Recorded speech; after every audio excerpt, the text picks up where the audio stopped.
Hey everyone, welcome to my channel. Do you want to protect your private apps from snoopers? In this video, I'll show you how to lock any app on your Android phone using AppLock Pro. It's quick, simple, and works with apps like YouTube, WhatsApp, and more. Let's get started. First, open the Google Play Store. Tap the search icon in the bottom right corner.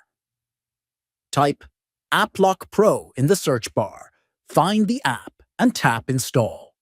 Once the installation is complete, open AppLock Pro.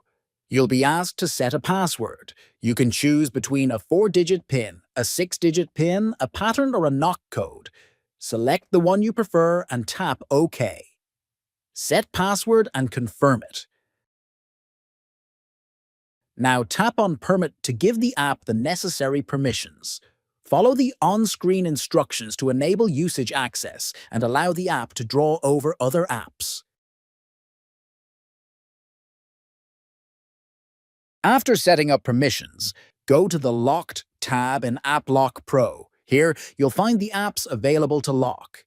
If the app you want to lock, like YouTube, is not listed here, go to the Unlocked tab instead. Find YouTube, then tap the lock icon next to it. It will now move to the Locked section. Exit AppLock Pro and open the YouTube app. You should now see the password screen appear. Enter your passcode to access the app. And that's it. Now your apps are protected. If you found this video helpful, don't forget to like and subscribe for more Android tips.